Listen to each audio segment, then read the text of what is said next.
7 things that you need to know about blood sugars.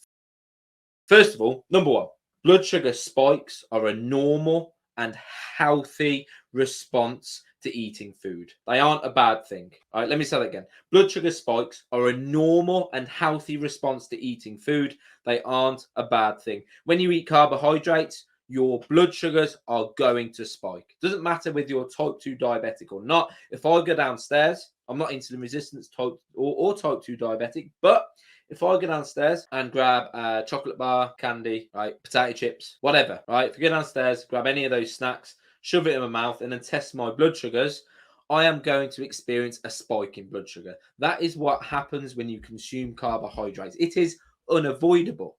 It is a healthy response. There's nothing to be scared of. Number 2, blood sugar spikes don't make you gain body fat. Eating too many calories does. Blood sugar spikes have nothing to do with gaining body fat. Insulin alone does not cause body fat. Okay, carbohydrates do not cause body fat. Those are massive myths.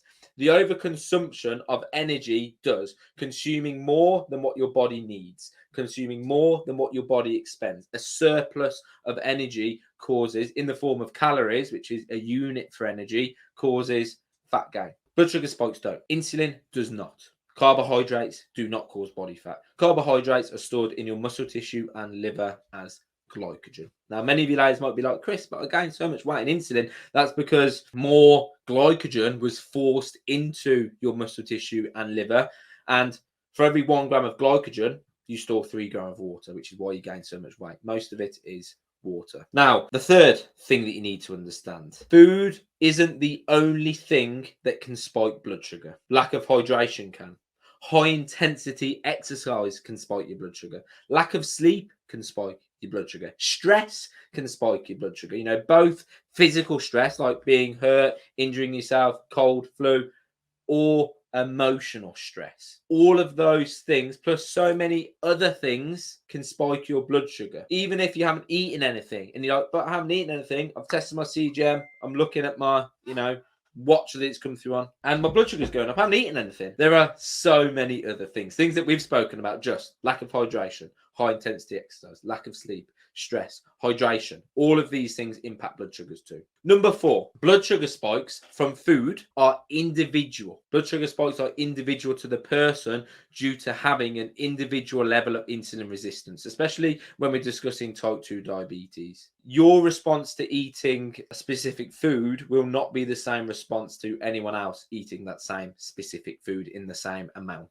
right? Because you have your own individual level of insulin resistance, which isn't measurable. You can't measure insulin resistance. There's nothing for that. Obviously, if your A1C is higher, then you're going to be more insulin resistant. Well, we're going to assume, unless your carbohydrate intake's just far higher. Number 5, the 5th thing that you need to know, and we've already discussed this to some degree, right? But being scared of blood sugar spikes from food is like being scared of short-term increases in blood pressure when exercising. Okay, again, they're both normal, healthy responses.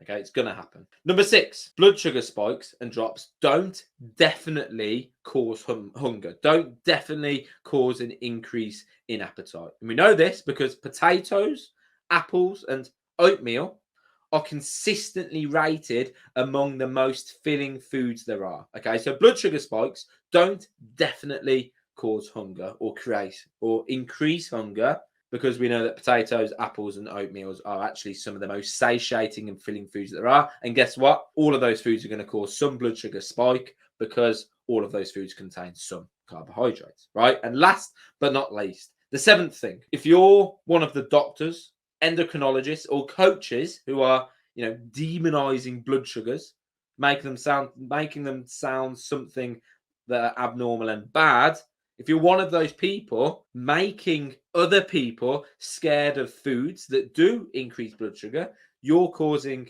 irreparable harm. You are the problem. Okay, so stop scaremongering people with these foods.